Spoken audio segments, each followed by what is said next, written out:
Pisces, welcome back to our channel. आज हम आपके लिए मई 2024 की रीडिंग्स कंक्लूड करने जा रहे हैं। आगे बढ़ते हैं क्विकली और आपकी रीडिंग को कंक्लूड करते हैं बिना कोई ज़्यादा वक्त ज़ाया किए। जर्नी कार्ड है आपके लिए। जर्नी कार्ड मेरे लिए बहुत पॉजिटिव है। मुझे लगता है ये कार्ड जब भी आता है तो ये बात करता है स्पिरिचुअल ग्रोथ की, ये बात करता है फाइनेंशियल ग्रोथ की। कोई नया करियर अपॉर्चुनिटी आपके लिए हो सकता है, जिस रास्ते पे आप चल रहे हैं उस पर आप और आगे बढ़ सकते हैं। तो प्रमोशन की भी बात करता है, बहुत सारी पॉजिटिव एनर्जीज लेकर आता है। फर्स्ट वीक की अगर बात करें एनर्जीज में, तो ये जो पहला मंथ है ये है जजमेंट का कार्ड है। फर्स्ट जो वीक है जजमेंट का कार्ड है। What you have invested you will get the results of it very soon. Right. The king of cups की एनर्जी है यहाँ पर। एस ऑफ कॉइंस की एनर्जी है। तो मुझे लगता है कि अगर आप कोई नया फाइनेंशियल अपॉर्चुनिटी ढूंढ रहे थे पाइसीज, तो ये मंथ बहुत अच्छा रहेगा आपके लिए। इनफैक्ट फर्स्ट वीक ही आपके लिए इस तरह के सिचुएशंस बिल्ड करेगा कि आपको उस तरह के अपॉर्चुनिटीज़ आपको मिल पाएंगे। फाइनेंशियल ग्रोथ का टाइम है, तो जो आपने मेहनत अब तक की है उसके रिजल्ट्स आपको पॉजिटिव वे में मिलेंगे, जो कि ना सिर्फ आपको फाइनेंशियली बट देन इमोशनली भी स्टेबल बनाएंगे। सेकेंड वीक की बात करते हैं पाइसीज आपके लिए। सेकेंड वीक की जो एनर्जीज है वो है द वर्ल्ड की एनर्जी। ब्यूटीफुल एनर्जी है, विनिंग एनर्जी है, लेकिन इसके साथ साथ मुझे ऐसा लगता है कि आप जिससे भी मिलेंगे वहाँ पर आपकी थोड़ी सी टसल होने की चांसेस हैं, या इनफैक्ट आपके अगर बॉस हैं, आपके कोई सुपीरियर है, तो वहाँ पे भी मुझे लगता है ईगो क्लैशेस मुझे कार्ड्स के अंदर नजर आते हैं। तो ऐसा लगता है कि ईगो वजह हो सकती है आपके ओवरऑल सराउंडिंग्स में किसी तरह के प्रॉब्लम होने का या क्लैशेस होने की बहुत ज़्यादा पॉसिबिलिटी है। अब परेशानी यहाँ पर ये है कि कोई भी किसी की बात नहीं सुनना चाहता। और देखिए ईगो मज़े से कोने में बैठकर आपके एंगर पे, तो the ego is feeding on. तो जहाँ आपने एक स्टेप बैक लिया, इस सिचुएशन में क्या होता है ना कि अगर कोई आपकी बात नहीं समझ रहा है, कोई दूसरे की बात नहीं समझ सकता है। अब क्योंकि आप रीडिंग देख रहे हैं तो मैं आपसे रिक्वेस्ट करूँगी, just take a step back, think about the situation, okay, evaluate it. अगर कोई एक दूसरे की बात नहीं सुन रहा है तो आप सबकी बात सुन लीजिए और कोशिश करिए कि आप किसी तरह के रिजल्ट के साथ, किसी तरह के सॉल्यूशन के साथ सामने आए। क्योंकि जब तक आप में से कोई एक इंसान स्टेप बैक नहीं करेगा और ईगो को एड्रेस नहीं करेंगे, तब तक ये सिचुएशन ऐसे ही चलती रहेगी पाइसिस। तो आपको ये चीज़ ध्यान रखने की ज़रूरत है बहुत ज़्यादा। अब इसी एनर्जी के साथ जब आगे बढ़ते हैं, और तो सेकंड वीक की एनर्जीज हम ज़्यादा बेहतर समझ पाएंगे। थर्ड वीक की जो एनर्जीज है ना, वो टू ऑफ सोर्ड्स की एनर्जी है। अगेन डिसीजन मेकिंग नहीं हो रही है। ऐसी कोई पार्टनरशिप अपॉर्चुनिटी आपके पास आ सकती है जहाँ पे आपको लगे कि आपको नई पार्टनरशिप में जाना है। कोई नया अपॉर्चुनिटी आपके पास आ सकता है। कोई किसी तरह के प्रपोजल के साथ आपके पास आ सकता है, फाइनेंशियल प्रपोजल के साथ, जहाँ पर आपको अपने घर से भी दूर रहना पड़ सकता है। तो इन्वेस्टमेंट बहुत ज़्यादा है, फिजिकल, इमोशनल, फाइनेंशियल। लेकिन मैं आपको यही बोलूँगी कि अभी कोई डिसीजन मत लीजिएगा। Partnership is not good for you. कोई भी ऐसा काम, कोई भी ऐसा बिजनेस जहाँ पर आपको पार्टनरशिप करनी पड़ सकती है, वहाँ पर आप पार्टनरशिप से अभी फ़िलहाल दूरी बना कर रखिए, क्योंकि पार्टनर से धोखा मिल सकता है आपको, which is very much there in the cards. And इसलिए मैं आपको एडवाइस करूँगी कि थोड़ा सा अपना शांति बना कर रखिए। पॉज करिए अपने डिसीजंस को, अभी इवेलुएट करिए, क्योंकि ego is running very high in the cards. Eighth fourth week में भी ईगो जो है वो थर्ड वीक से स्टार्ट हो रहा है प्रेजेंस उसका, सेकंड वीक में भी है, थर्ड वीक में भी है, फोर्थ वीक तक जा रही है। आपको फोर्थ वीक तक आते हैं ऐसा लगेगा कि आप बंधा हुआ महसूस करें, आपकी चीज़ें आपके लिए मूव नहीं हो रही हैं, आपके आसपास के लोग आपको, आपके वेलविशर्स नहीं हैं, आपको लगता है हर किसी से आपको खतरा है। इस तरह की एनर्जीज आपके लिए हैं, which is not a good situation to be in. अगर मैं आपको बताऊँ तो ऐसा है नहीं, ये सिर्फ आपके दिमाग का बनाया हुआ भ्रम है जिसकी वजह से आप फंसे हुए हैं।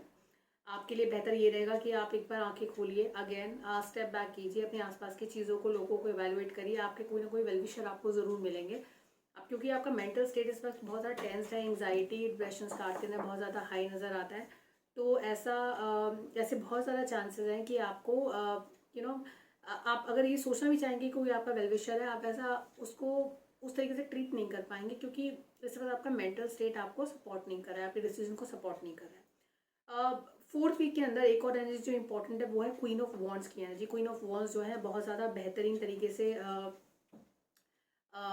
ये बताती हैं कि किस तरह से अपनी लाइफ में आप बैलेंस बना कर रख सकते हैं, यानी कि अपने आउटसाइड वर्ल्ड और अपने इनसाइड वर्ल्ड के बीच में बैलेंस कैसे बनाया जा सकता है। एक और चीज़ जो इंपॉर्टेंट है क्वीन ऑफ वॉन्ड्स के लिए, क्योंकि इस सिचुएशन में आपके पास सिचुएशन का सॉल्यूशन नहीं है, तो बेटर है कि आप अपने आप को थोड़ा सा सोशल लाइफ अपनी थोड़ी सी एक्सप्लोर करें। सोशल लाइफ के अंदर आप कुछ बेटर करने की कोशिश करें, या ये भी कोशिश करें सोशल लाइफ में कि just do bit of a party, you can socialize with people, go out, meet people, that will help you and help you release some stress what you're going through right now. Emotions बहुत high रहेंगे last week में। मुझे लगता है कि आपका पूरा जो फोकस है किसी इमोशनल एस्पेक्ट पे, इमोशनल प्रॉब्लम पे इस वक्त आप फोकस्ड हैं, और उसकी वजह से आप बहुत ज़्यादा अपने आप को बंधा हुआ महसूस करते हैं।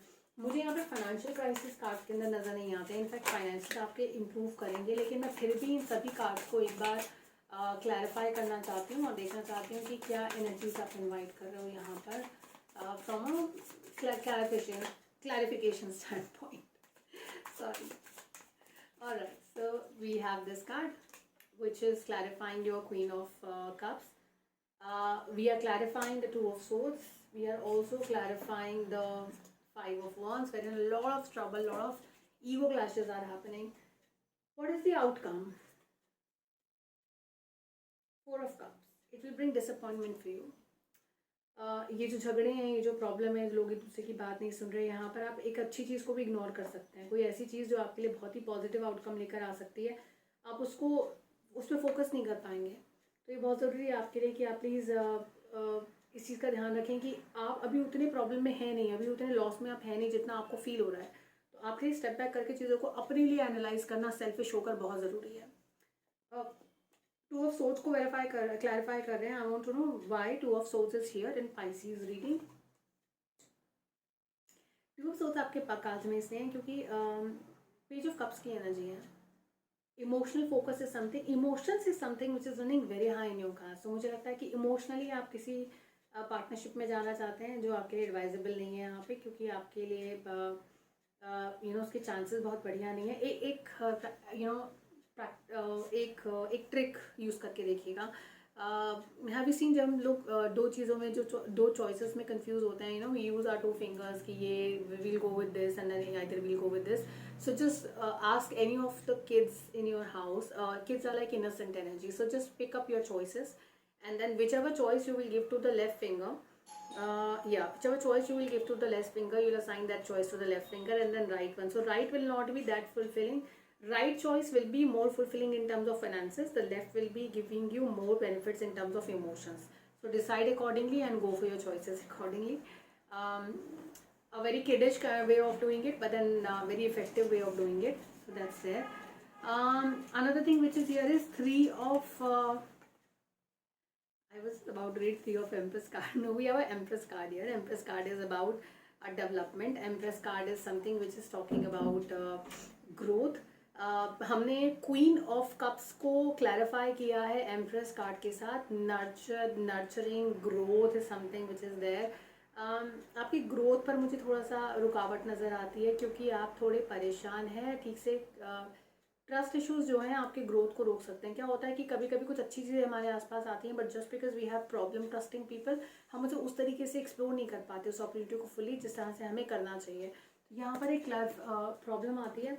I want to pick up few more cards for you, 2 cards more for you, so that we get more clarity here. We have got 3 in fact. Fly, you have the success card, you have the kite, and then you have fly. देखिए kite card तो clarify करता है आपके last week को। मुझे लगता है आपको एक ब्रेक लेना चाहिए, बाहर जाना चाहिए, घूमना चाहिए दोस्तों के साथ, थोड़ा एक सोशलाइज करिए, ये इंपॉर्टेंट है आपके लिए। Fly, a period of ill health and depression.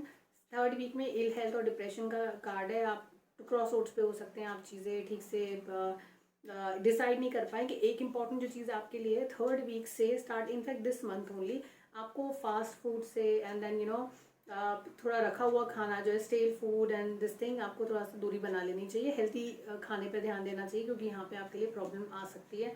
Vacation important है, थोड़ा सा ब्रेक लीजिए चीज़ों से and then you will succeed certainly. थोड़ा इमोशनली प्रॉब्लमेटिक मंथ हो सकता है, लेकिन चीज़ें उतनी ख़राब भी नहीं है जितनी आपको लगती हैं। जस्ट अपनी आंखों से पत्ती हटाइए, आसपास के लोगों से मिलिए, बात करिए, चीज़ें आपके लिए इम्प्रूव होंगी। तब तक अपना ध्यान रखिए पाइसेस। हम नेक्स्ट मंथ फिर से मिलेंगे आपसे जून 2024 के रीडिंग्स लेकर। तब तक के लिए take care and God bless you.